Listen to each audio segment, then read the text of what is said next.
Gravando, pessoal. Boa noite para vocês. Vamos iniciar então a nossa aula número 3. E olha que interessante, né? Na aula passada nós tratamos dos princípios do direito falimentar. E hoje nós vamos tratar exclusivamente da capacidade e também da competência para solicitar recuperação judicial. Então, nós vamos tratar, pessoal, exclusivamente do artigo 2º e também do artigo 3º da Lei 11.101 de 2005. Então, nós vamos estudar somente esses dois artigos, artigo 2 e artigo 3. Então, eu convido para vocês, né, vocês que estiverem Vademecum, que vocês depois abram o Vademecum e sublinhem aí o artigo 2º e também o artigo 3º da Lei 11.101 de 2005, que é muito importante aí para que vocês depois possam, para a nossa respectiva prova, fazer aí, né, justamente a leitura da Lei 11.101 de 2005. Então, pessoal, o artigo 2º ele traz uma questão muito importante. Ele traz o seguinte, olha que interessante. Artigo 2º. Esta lei não se aplica. Ou seja, nós temos já de cara no artigo 2º a menção do legislador a quais empresas que não se aplicam à recuperação judicial e à falência. Então a lei de cara coloca, esta lei não se aplica a, ou seja, as demais empresas que não estão colocadas no inciso 1º e no inciso 2º do artigo 2º, eles têm possibilidade e de direito de solicitar uma recuperação judicial e também uma falência. Perfeito? Então a lei traz um rol aí de exclusão, né? Justamente empresas que não podem se aderir à chamada recuperação judicial e falência. Mas, professor, quais são as empresas que não podem requerer recuperação judicial e falência? A lei nos fala que, em primeiro lugar, as empresas públicas e também as sociedades de economia mista. Empresas públicas ou sociedade de economia mista não podem solicitar recuperação judicial e nem mesmo falência. Eu não vou trazer os motivos agora, porque nos próximos slides vão trazer os motivos pelos quais as empresas públicas e as empresas de economia mista não podem solicitar uma recuperação judicial. Eu vou exemplificar quais são as empresas públicas e quais as empresas de sociedade de economia mista. Perfeito? Em segundo lugar, a lei coloca que não pode requerer recuperação judicial e falência uma série de empresas, entre elas, primeiro, instituição financeira pública ou privada. Ou seja, os bancos, as cooperativas de crédito, Bradesco, Banco do Brasil, Caixa Econômica Federal, Santander, entre outros bancos, entre outras instituições financeiras, não podem requerer recuperação judicial. Além disso, cooperativas de crédito, né, conhecido aí na região como Sicredi e Cicobi, as principais cooperativas de crédito da região, não podem ser submetidos ao processo de recuperação judicial e falência. Empresas de consórcio, olha que interessante, né? Empresas que administram consórcios não podem solicitar aí pedidos de recuperação judicial. Entidades de previdência complementar, ou seja, aquelas empresas de previdência privada na qual você paga aí para obter uma previdência privada no futuro. Ela não pode solicitar aí recuperação judicial. Segundo, sociedade que opera plano de saúde. a Unimed, a Santa Casa, a Santa Rita, o Hospital Pan, enfim, pessoal, quem opera, quem vende plano de saúde, né, não pode aí submeter-se a uma recuperação judicial e uma falência. Sociedade de capitalização, né, títulos de capitalização, investimentos aí de capitalização, entre outras entidades legalmente equiparadas aqui às anteriores. Antes de eu explicar cada uma das empresas que não podem requerer a recuperação judicial e a falência, eu quero aí justamente perguntar aos senhores, né? Professor, qual que é o motivo, será? Se alguém arrisca dizer qual que é o motivo que essas empresas não podem requerer uma recuperação judicial e uma falência? Alguém tem alguma sugestão?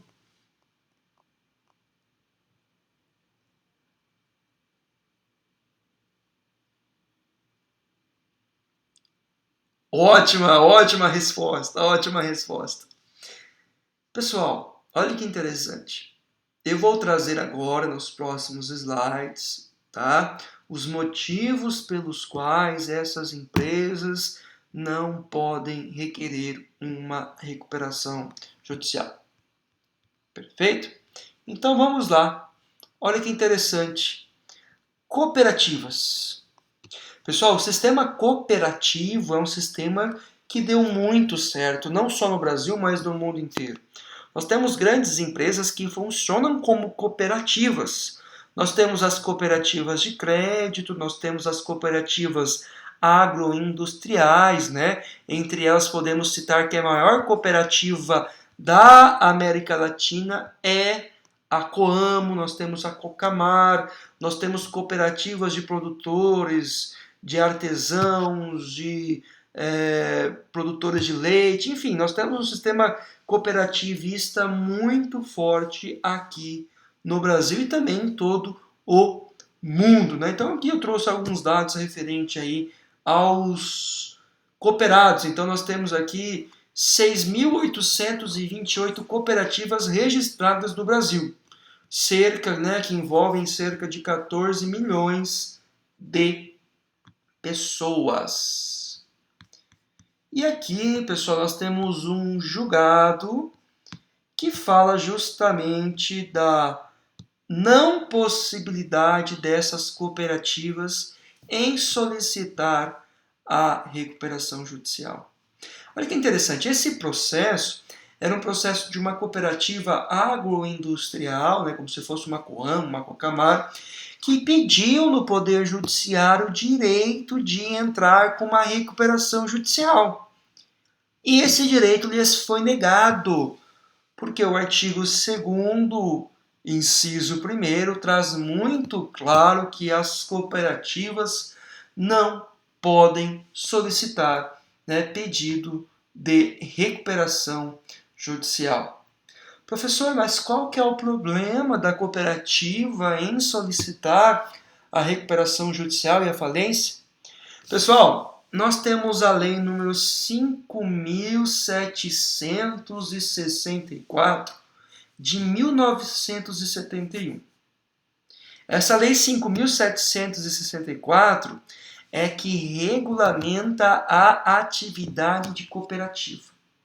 Quando nós falamos de cooperativa de crédito, cooperativa industrial, cooperativa agrícola, nós falamos que tudo que rege, tudo que menciona, tudo que diz respeito à cooperativa está regulamentada no artigo 576471. Na lei, né? Na lei 576471. E dentro desta lei nós temos o artigo 63, que ele fala da dissolução e da liquidação de cooperativa. Ou seja, quando uma cooperativa quer encerrar as suas atividades, ela não entra em recuperação judicial e nem mesmo falência. Quando uma cooperativa quer encerrar as suas atividades, ela inicia um procedimento de liquidação. Professor, mas por que não é recuperação judicial e falência e sim liquidação? Quando nós somos cooperados, quando você abre uma conta no Sicredi, no Sicob, quando você participa da Cocamar, da Coamo ou de outra cooperativa de qualquer gênero, você, além de cliente da cooperativa, você é participante da cooperativa. Você tem direito a resgate de fundo, a de participação, de lucros que essa cooperativa aí dispõe. O sistema cooperativismo é um sistema onde vários integrantes participam do negócio. O sistema cooperado é formado por pessoas, essas pessoas têm participação da empresa. E por ter uma tutela, quero que vocês anotem isso aí, pessoal, por terem uma tutela coletiva, uma proteção coletiva, um aspecto coletivo, né? Anotem isso que vai cair na prova, por ter uma tutela coletiva, um aspecto coletivo, né? Uma abrangência coletiva de pessoas, a cooperativa não pode solicitar recuperação judicial. Mas sim, somente a cooperativa pode solicitar a chamada liquidação, que é o encerramento regular da sua atividade empresarial. Entenderam, pessoal? Alguma dúvida sobre a impossibilidade e mais as razões da impossibilidade da cooperativa em solicitar uma recuperação judicial? Não? Perfeito, pessoal. Perfeito. Tranquilo. Beleza, Guilherme. Obrigado. Então vamos lá para a nossa sequência.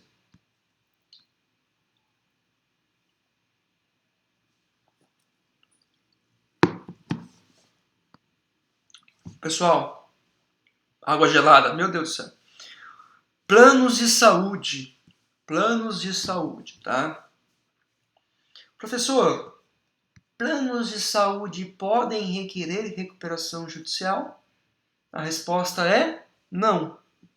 Nós vimos no artigo 2º, inciso 2º da Lei 11.101 de 2005, que plano de saúde não pode solicitar recuperação judicial e também não pode solicitar falência. Por qual motivo? O plano de saúde, ele tem uma lei em específico.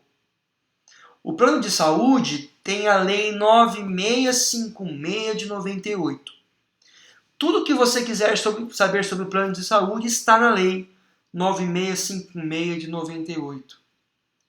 E por estar na lei, o encerramento de um plano de saúde é feito conforme os ditames da lei específica do plano de saúde, que é a lei 9656. E ainda mais, pessoal, não se pode falar de recuperação judicial e falência de plano de saúde, porque plano de saúde é uma atividade totalmente aí de um aspecto coletivo essencial para a vida humana. Imagina se amanhã a Unimed declara que está em um processo de falência, que não tem recursos para manter o oxigênio dos seus aí pacientes. Isso seria uma afronta à vida, à dignidade da pessoa humana. Isso seria algo muito grave para a sociedade. O plano de saúde, embora tenha um aspecto patrimonial, um interesse patrimonial de ganhar o dinheiro, de receber o dinheiro, de ter uma lucratividade, o plano de saúde ele tem uma função muito maior que isso, que é a mantença da vida, né, do cidadão, aí, da pessoa, a mantença da prestação de serviço relacionado à saúde, né? E por esta razão, por esse aspecto, não é possível, não se torna possível o plano de saúde solicitar recuperação judicial e falência. Eles podem solicitar sim o seu encerramento, mas conforme o que dispõe na Lei 9656 de 98. Perfeito, pessoal? Alguma dúvida sobre planos de saúde? Não, né? Perfeito, tudo bem. Vamos aí prosseguir com a nossa matéria. Instituições financeiras. Pode as instituições financeiras solicitarem recuperação judicial? Não, né? Nós vimos agora, no começo da aula, no artigo 2º, inciso 2º, que instituições financeiras não podem solicitar recuperação judicial. E olha que interessante, tá, pessoal?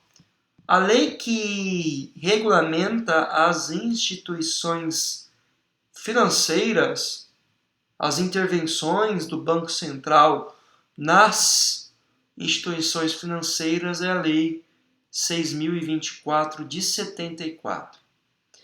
E o banco, a instituição financeira, para funcionar, depende exclusivamente da supervisão do Banco Central, chamado Bacen.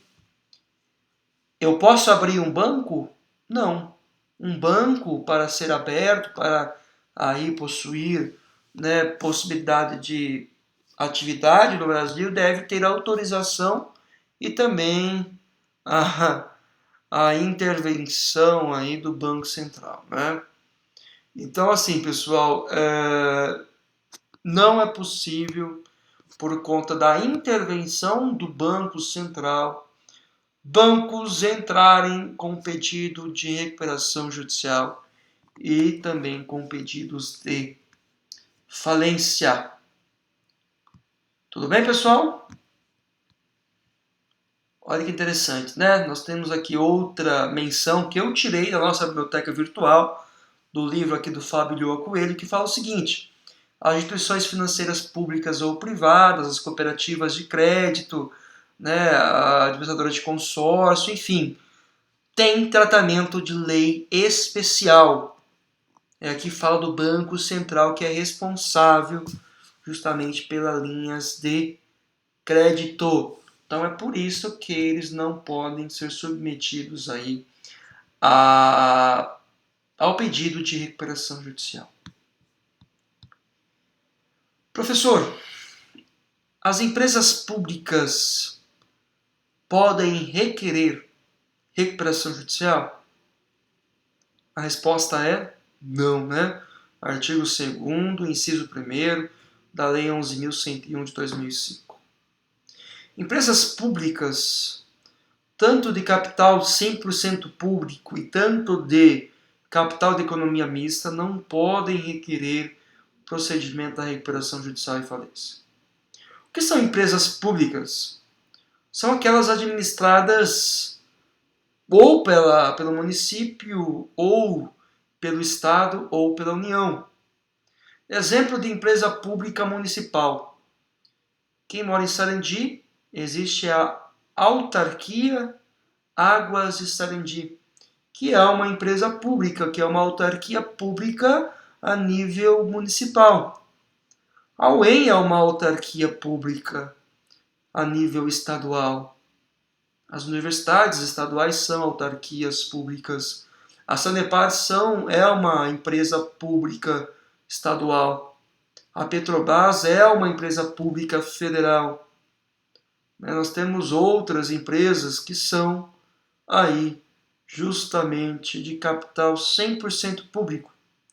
E ademais nós temos empresas que, embora não seja capital 100% público, são chamadas de capital de economia mista, ou seja, uma parte é capital público, é desenvolvido pelo Estado, município ou União, e a outra parte é desenvolvida pelo capital privado, né, pelas ações da Bolsa de Valores. Banco do Brasil, por exemplo, é uma empresa, é uma sociedade de economia mista, né? Existe a sua participação aí pública na sua essência e existe também investimentos e participação societária, capital aí privado também, né? Então nós temos esse exemplo. Essas empresas, tanto 100% público, tanto de capital de economia mista, não podem requerer a chamada recuperação judicial. A Copel, por exemplo, é uma empresa de sociedade de capital de economia mista, né?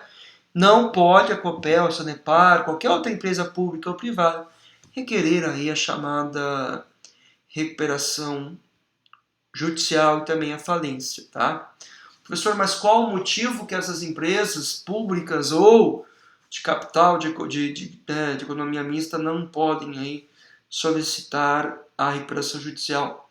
Isso se dá porque para a extinção da empresa pública deve obrigatoriamente ter aí autorização legislativa. O que é isso? Vocês sabem que no governo atual nós estamos aí, né, principalmente movido pelo Paulo Guedes, ministro da Economia, ele está querendo promover uma série de privatizações. O que são essas privatizações? É a venda das empresas públicas para capital privado. Ou seja, transformar uma empresa pública em uma empresa totalmente privada. São chamados leilões, né? Viram um debate aí que eles querem privatizar os Correios, até o Correio parece que entrou em greve ontem, hoje, né? Eles querem privatizar algumas empresas em específico. Hoje, né, entrou em greve, né, Vitor? Então, esse debate da privatização depende da autorização legislativa. Ou seja, a Câmara, aí, o Senado, tem que autorizar, tem que criar uma legislação que aprove a venda dessas empresas e também o pedido de extinção das empresas. Vamos supor que o Bolsonaro amanhã acorde, né? Hoje ele levantou o anão, né? Mas amanhã ele acorda. Não sei se vocês viram o vídeo levantando o anão. Foi agora à tarde. Eu recebi no WhatsApp. Ele vai falar amanhã, não, tá ok? Eu vou, por conta dessa greve aí dos Correios, tá ok? Eu vou privatizar, eu vou extinguir o Correio. Não vai existir mais Correio. Eu vou liquidar. Fecha todos os Correios e que monte empresas para despachar as cartas no Brasil. Fique aberto aí. Se o Valdevino quiser montar uma empresa para fazer, né, entrega de carta postal, ele pode montar, mas não vai ter mais Correios. Acabou o Correio. Ele pode fazer isso? Não. Essa liquidação, esse encerramento do Correio depende aí da Assembleia Legislativa, depende da Câmara dos Deputados, né, do Senado, para que possibilite aí essa venda ou extinção. Por isso as empresas públicas ou empresas de economia mista não podem imediatamente pedir recuperação judicial e falência, porque as empresas, tudo que vai acontecer nessas empresas depende obrigatoriamente aí de uma autorização legislativa, ou seja, né, depende aí justamente de uma lei que vai aí mencionar esta liquidação, esse encerramento da empresa pública. E aqui eu trago uma expressão, né, no slide, o que é empresa pública, o que é justamente economia mista, enfim. Importante para vocês depois verificarem ou no anexo aí vocês entrarem e verificarem essa questão. Pessoal, alguma dúvida sobre competência, sobre legitimidade para requerer recuperação judicial e falência? Alguma dúvida aí, pessoal? Perfeito? Então eu vou fazer aqui para vocês algumas perguntinhas. Algumas perguntinhas aí para vocês, tá bom? Vamos lá. Liguem a câmera, pessoal. Liguem a câmera, vamos aparecer, vamos aí discutir, vamos conversar. Tá bom? Mais 5 minutinhos aí só pra gente amadurecer um pouquinho. Alguns exercícios para... alguns exercícios para vocês fixarem aí a matéria. Vou dar alguns exemplos, tá bom? Vamos lá. Primeiro exemplo. É, a empresa ABC Seguros está passando por uma dificuldade econômica tremenda. Não consegue pagar mais os seus fornecedores e nem cumprir os seus contratos. Pergunta: a empresa ABC Seguros pode requerer uma recuperação judicial ou falência?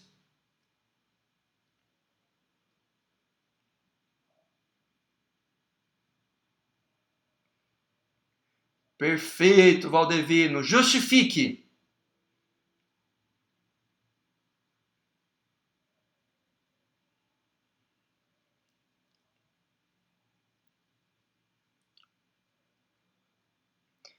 Perfeito, perfeito, Valdevino. É porque tem legislação especial que vai tratar da atividade de administração de seguros, tá?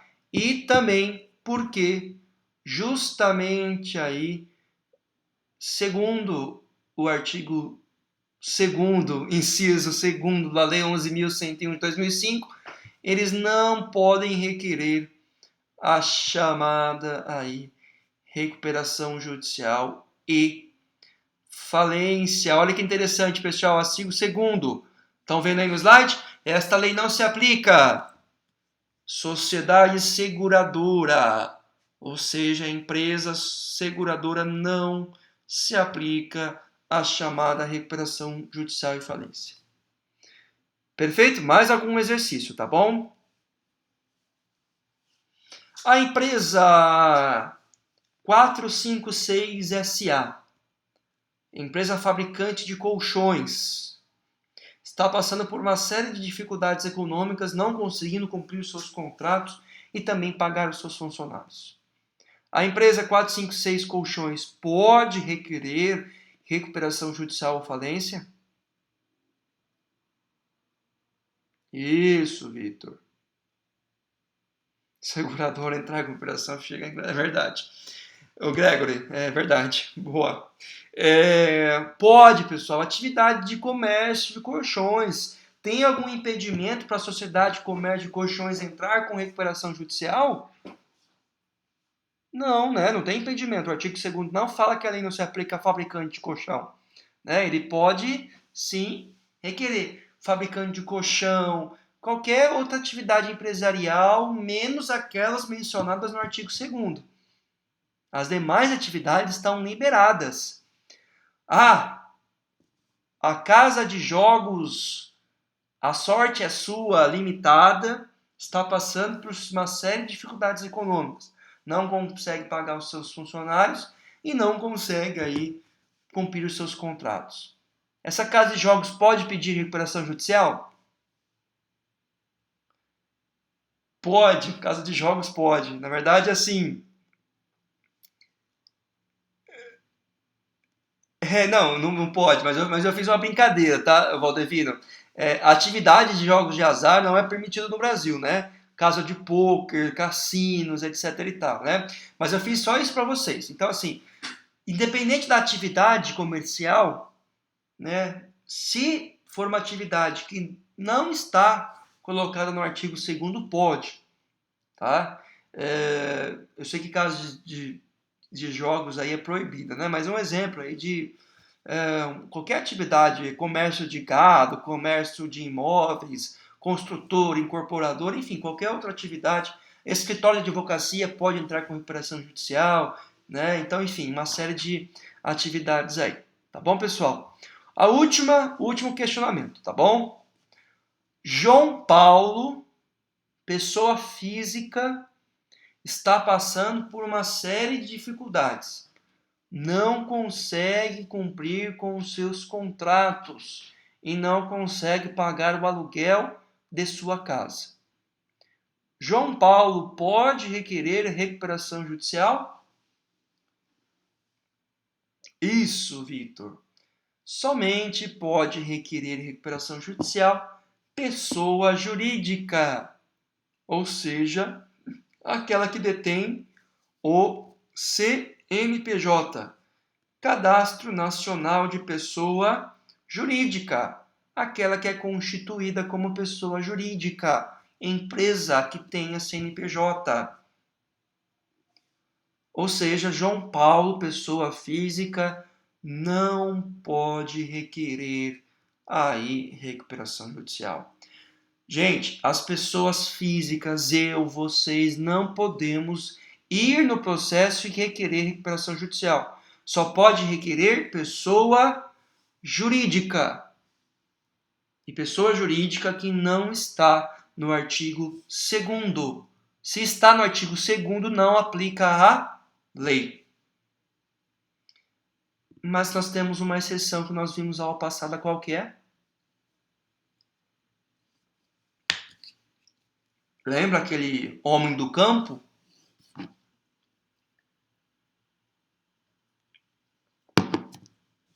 Lembra um empresário rural? Por que o empresário rural é exceção? Porque o empresário rural ele tem um tratamento diferenciado. Ele tem a possibilidade de ter um CNPJ, mas ele não é obrigatório ter o CNPJ. Lembra que nós vimos aquele caso? Vocês lembram, né, pessoal?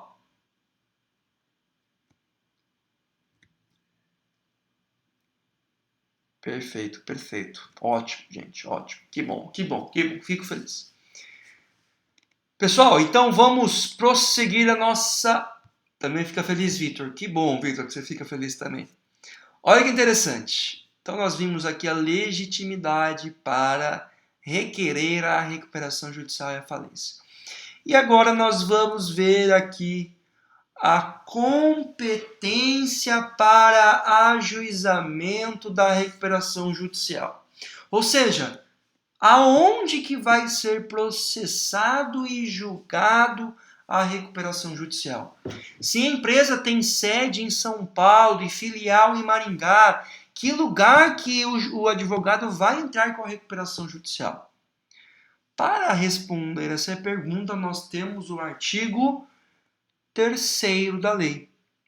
Que o artigo 3º fala o seguinte: é competente para homologar o plano de recuperação extrajudicial e deferir a recuperação judicial ou decretar a falência, o juízo, ou seja, o fórum, do local do principal estabelecimento do devedor.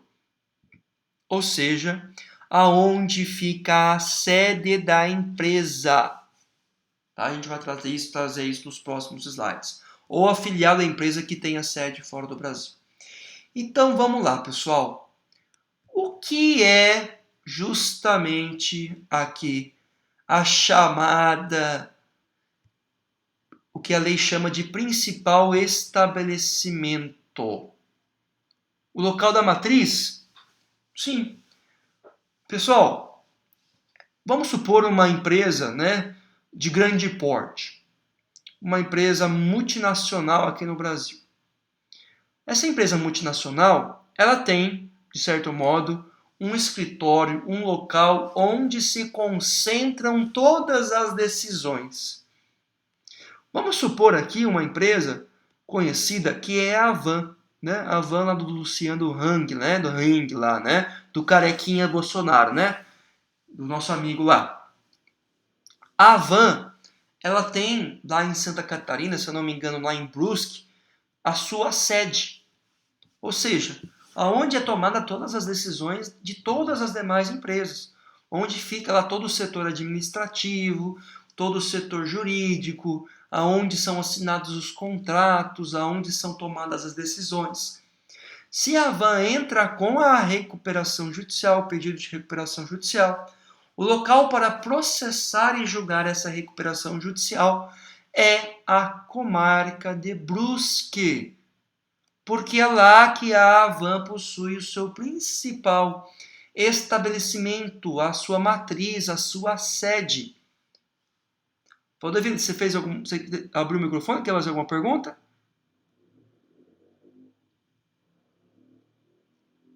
Ah, perfeito, Valdevir, perfeito.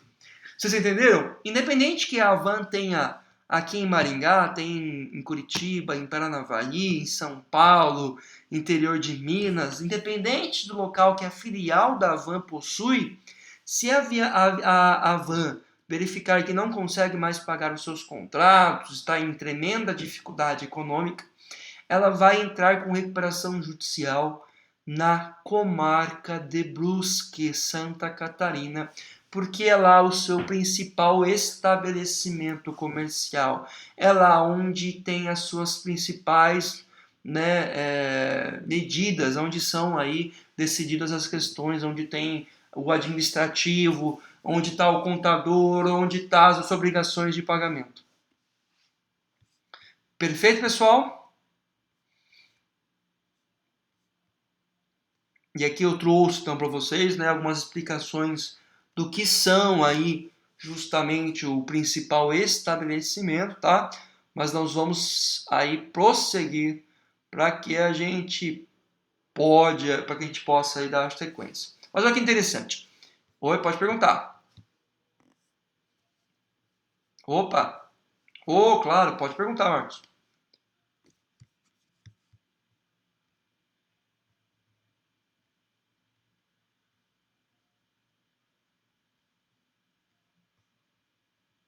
Certo,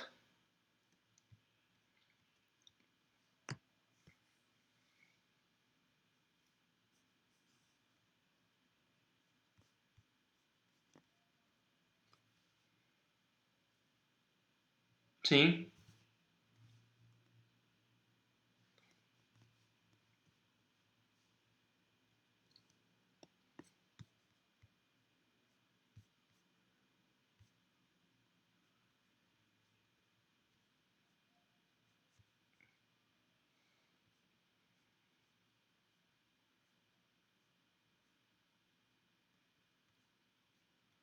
certo,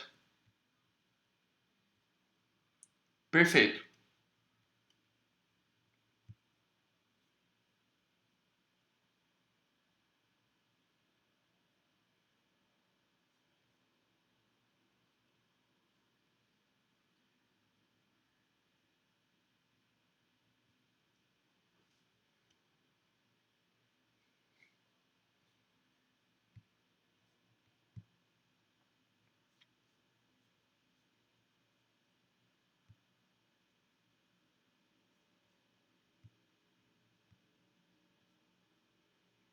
Ô Marcos, olha que interessante. Até vou abrir aqui para você e compartilhar o link que eu mencionei no slide referente aqui a nossa explicação sobre sociedade e economia mista, tá? Eu vou até compartilhar para vocês, porque assim, Marcos, se a gente for verificar por menor, a gente tem polêmica em quase todos o que estão compreendidos no artigo 2º. Nós temos interpretação de polêmicas envolvendo cooperativas, nós temos interpretação de polêmica envolvendo companhias de seguro que já pediram alguma vez recuperação judicial, até instituições de capitalização, enfim. O direito, você sabe que é uma área que a gente tem uma possibilidade de trazer uma interpretação aí bem ampla, né? E sobre o que você me disse da sociedade de economia mista, realmente, tá? Se a gente analisar aqui o que precede, até que estou compartilhando para vocês aqui a explicação, até, né, o que o Marcos muito bem trouxe de fundamentação aí, tem advogados, né, que trazem aí que o artigo 2º, inciso 1º da lei é realmente inconstitucional, tá?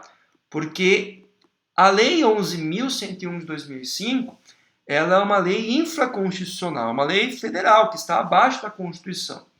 E ela não pode, via de regra, alterar o que vem a mencionar aqui o artigo 173, parágrafo 1º e inciso 2º da Constituição, né, que fala que essa sociedade de capital, de economia mista, tem sim independência, tem aí um aspecto, a exploração da atividade econômica, tem analogia como uma empresa privada, né? O regimento de uma empresa de capital misto é um regimento de empresa privada. Vocês sabem a Copel, né, pessoal? A Copel, ela implantou há algum tempo no Paraná aqui a internet, né? A Copel de fibra óptica. E a Copel, ela tem um interesse de lucro. A Copel tem interesse de ganhar mais dinheiro. E ela é uma sociedade de economia mista. Ela tem esse aspecto lucrativo muito mais do que uma empresa pública, né? E por isso, assim, Marcos, nós temos muitas discussões, tá? Muitas discussões que trazem realmente aí uma, uma alegação de tornar esse artigo 2º, no que diz respeito à sociedade de economia mista, inconstitucional, né? Eu não mencionei isso para vocês porque eu, Henrique, professor, imagino que essa discussão, tanto envolvendo cooperativas, se pode, se não pode, tanto envolvendo aí esse aspecto de sociedade de economia mista, é uma discussão que se estende a um curso de pós-graduação. Eu imagino isso, tá? Que isso é importante trazer temas polêmicos quando nós trazemos o estudo de um TCC, de um artigo científico, de um trabalho de conclusão de curso, ou um estudo de justamente aí uma pós-graduação, né? Porque se eu trazer assim, ó pessoal, a lei fala que não se aplica, mas se aplica. Ó pessoal, a lei fala que não se aplica, mas se aplica.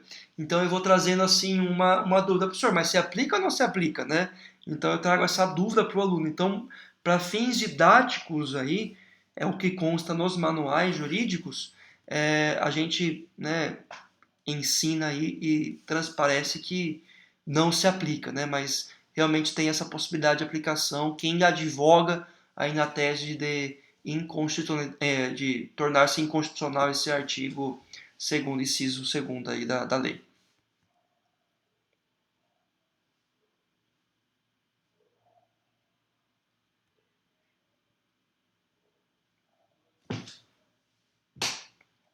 Ô Marcos, eu acho fantástico, tá? Você trabalha no Banco do Brasil, é isso, né?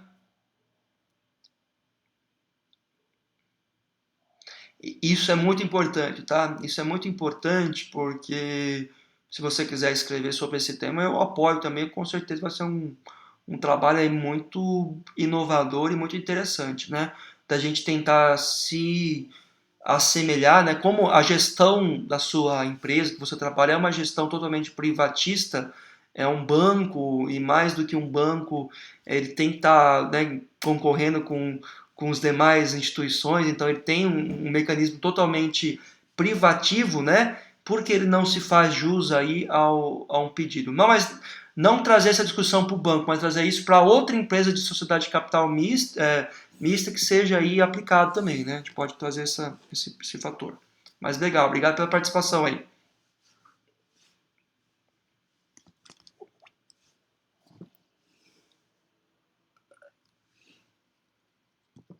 Prova da OB, lei seca, totalmente seca, tá? Que é a lei seca, é o que está escrito na lei e na súmula, nada mais que isso. Pessoal, já viram aquela expressão, né? No direito tudo depende, né? Professor, mas isso aqui, eu tenho que falar depende.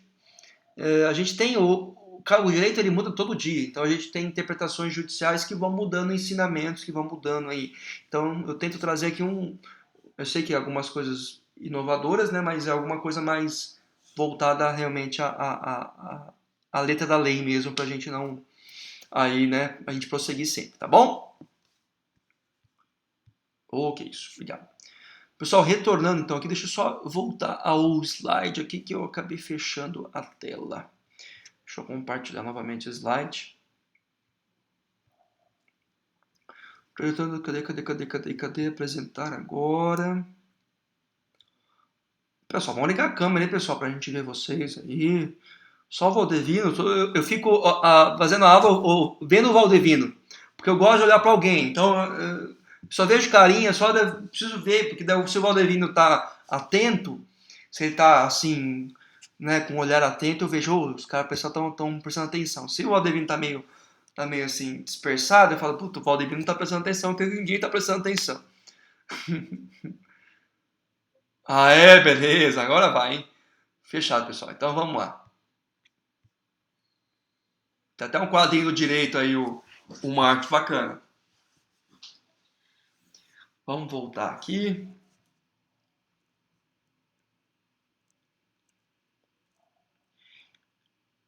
Pessoal, então eu separei algumas atividades, tá? Para a gente aí estudar o que vem a ser, né? O que vem a ser aqui a competência para processar e julgar uma recuperação judicial em falência. Olha que interessante. Primeira, a empresa China Express, com sede lá em Xangai, na China, e filiais em São Paulo, Curitiba e Manaus, sendo a primeira filial e maior em São Paulo.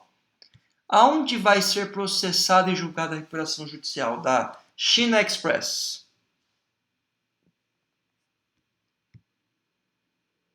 Estão vendo o slide aí, pessoal? Então vamos lá. China Express, ela tem sede em Xangai. O processo de recuperação judicial vai ser lá na China, lá em Xangai? Ah lá, não estou respondendo ainda. Então ela tem lá a empresa China Express, tem a sede, toda a empresa gigante lá, todos os funcionários lá em Xangai, na China.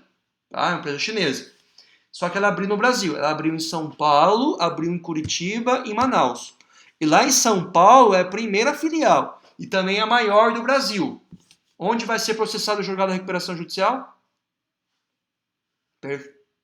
Perfeito, em São Paulo. A competência é a jurisdição brasileira, né?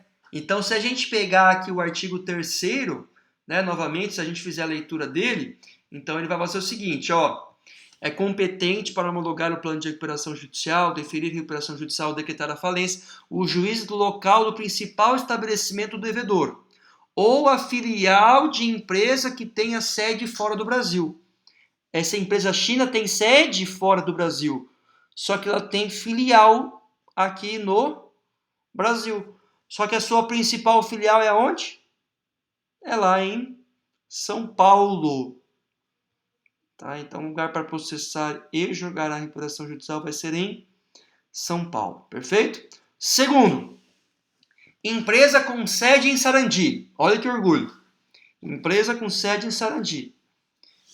Olha a empresa de Sarandi. Filiais em São Paulo, Maringá e Curitiba.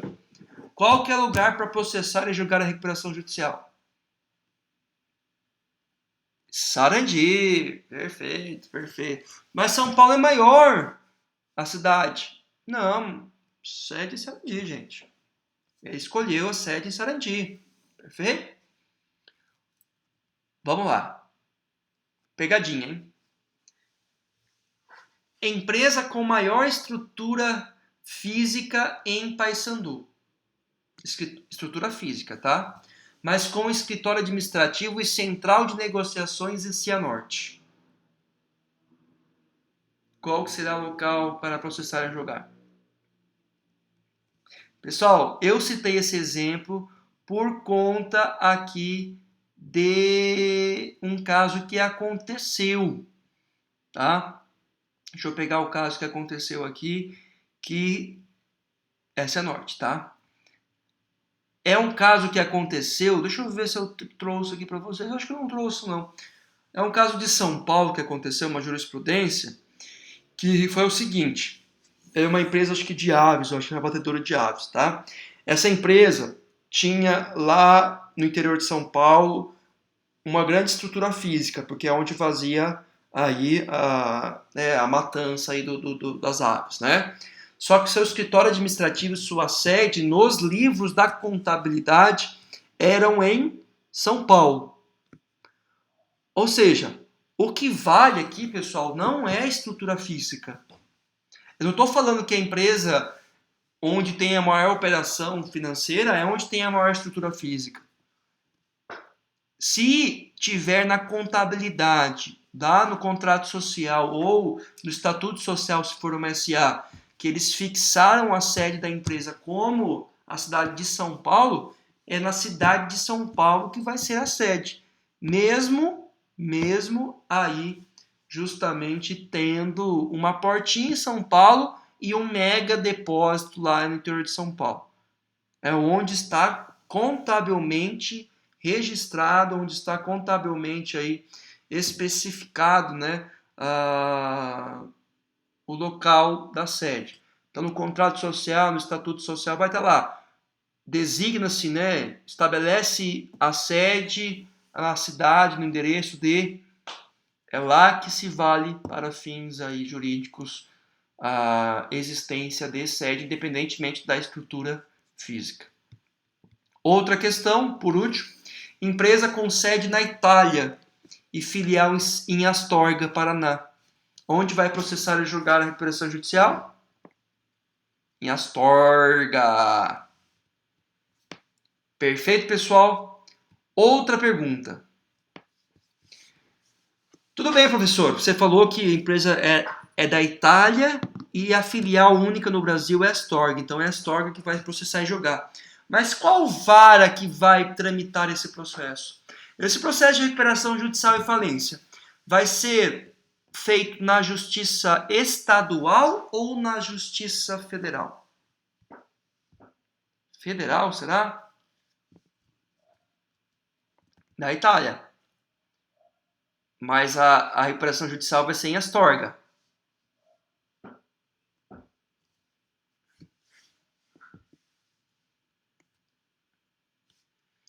Vara estadual.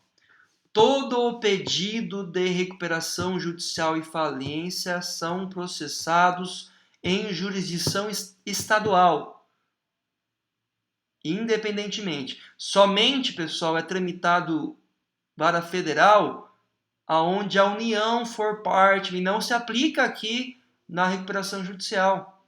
Aqui nós não se aplicamos a lei que fala do artigo 102 da Constituição Federal, se eu não me engano 102 aí, que fala que a competência da Justiça Federal. Aqui todos os processos envolvendo recuperação judicial e falência são processados e julgados em jurisdição estadual.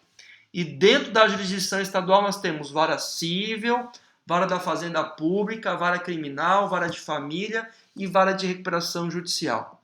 Eu quero perguntar para vocês, aquele processo da Itália que tem a filial em Astorga, que vai ser colocado em Astorga, aonde vai ser processado e julgado aquele processo? Na vara civil de Astorga, na vara da fazenda pública de Astorga, na vara criminal, na vara de família ou na vara de recuperação judicial e falência? Vara de recuperação judicial e falência. Será que em Astorga nós temos vara especializada em recuperação judicial e falência? Quantas recuperações judiciais e falências já correram na cidade de Astorga?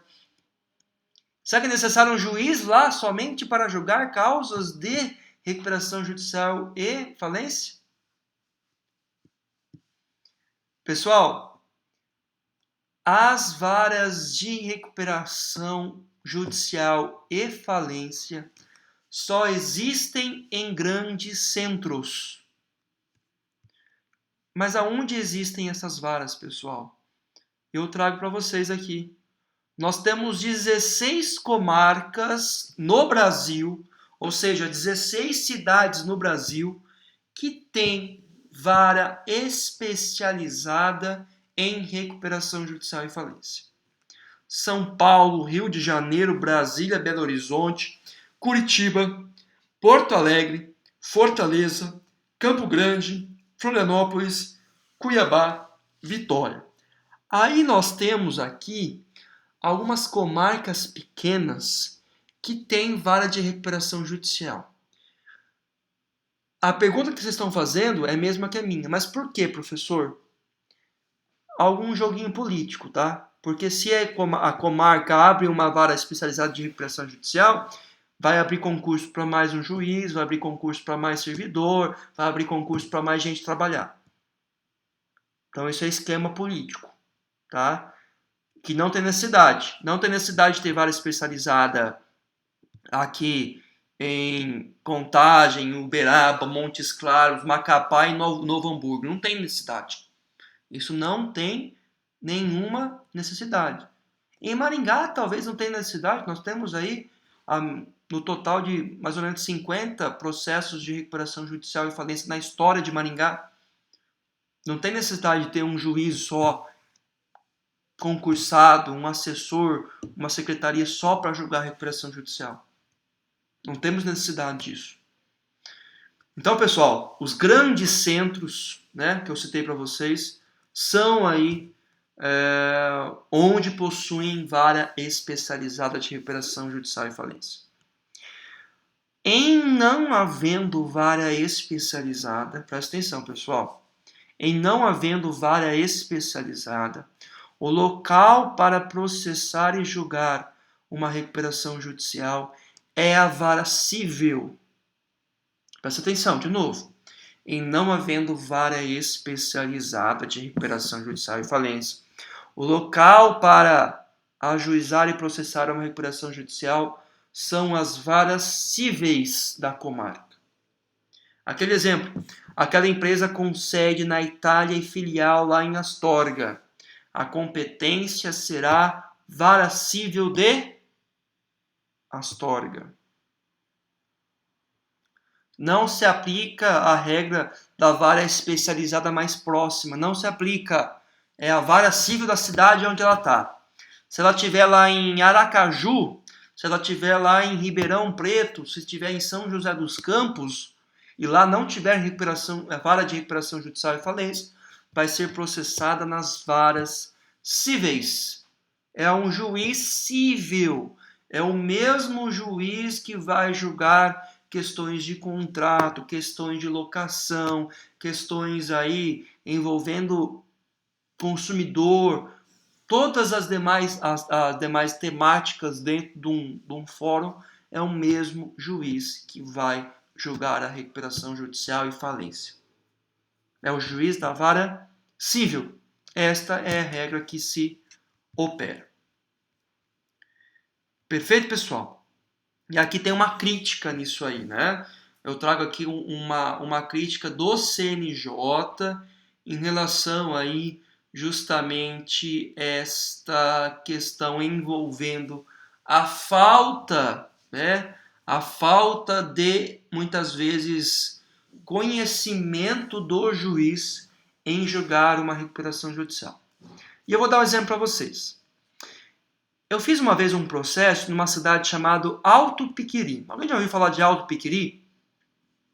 Já ouviu falar? Perto de Umuarama, né? Perto de Cruzeiro, né? O que aconteceu lá em Alto Piquiri?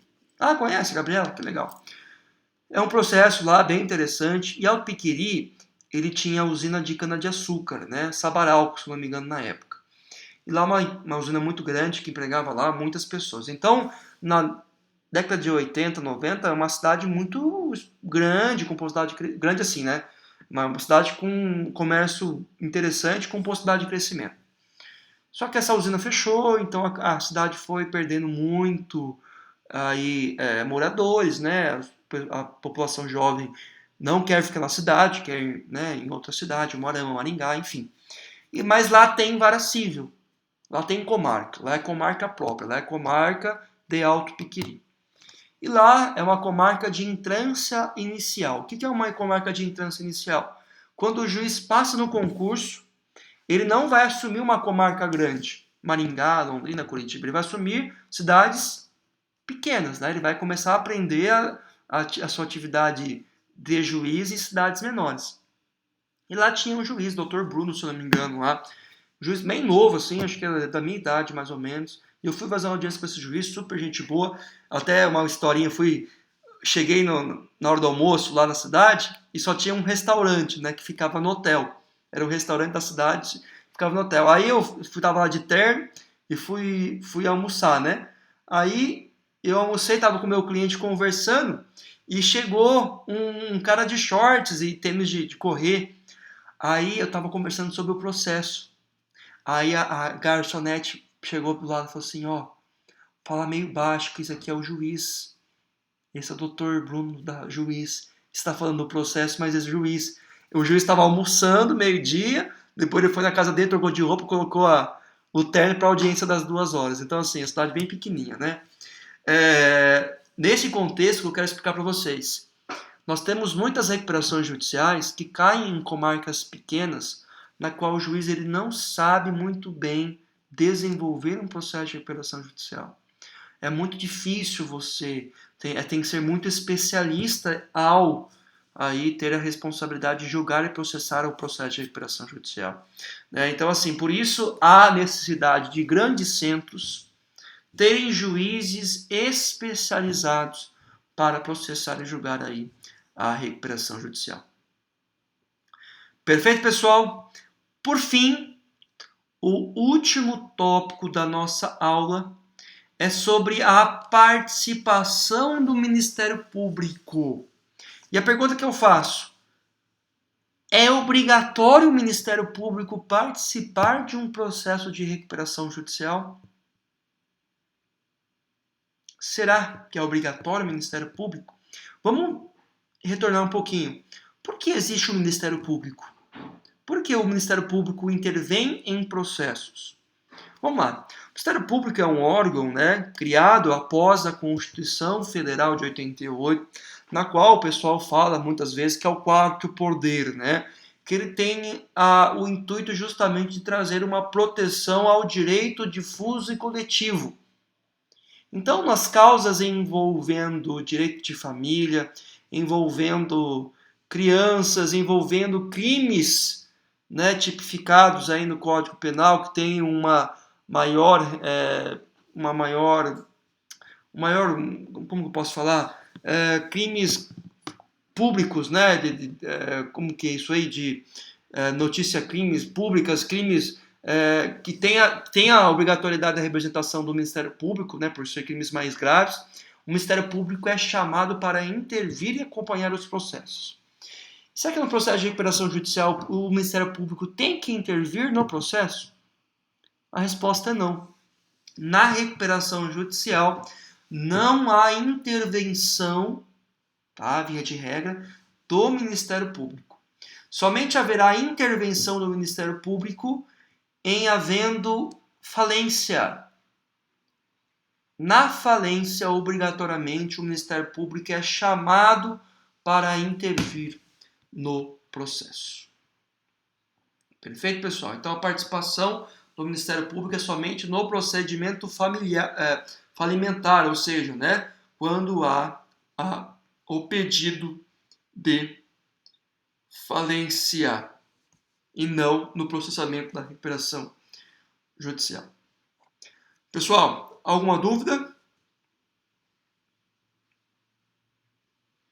Perfeito? Na aula que vem, eu quero que vocês estudem a diferença entre recuperação extrajudicial, notem aí, pessoal, diferença entre recuperação extrajudicial, recuperação judicial e pedido de falência. Então, na próxima aula, nós vamos tratar o artigo 47 da Lei 11.101 de 2005. E eu vou trazer para vocês o que é uma recuperação extrajudicial, o que é uma recuperação judicial e o que é um pedido de falência. Ok, pessoal? A Lei 11.101 de 2005. 11.101 de 2005. Pessoal, participem do chat agora, manda um alô, manda uma presença, obrigado pela aula, que eu já vou computar aí a presença de vossas senhorias aí na nossa quarta-feira de chuva, quarta-feira aí de frio e também de jogo do Palmeiras, que eu não sei o quanto que tá o jogo. Até vamos ver quanto tá o jogo, alguém puder me passar aqui o placar, tá no intervalo 0-0, perfeito, ninguém perdeu aí nada, 7-1, beleza, pessoal? Obrigado pela atenção aí, agora eu vou assistir o segundo tempo, depois lançar no AVA a nossa aula, tá bom? Um abraço a todos, fiquem com Deus, até semana que vem, tchau, tchau.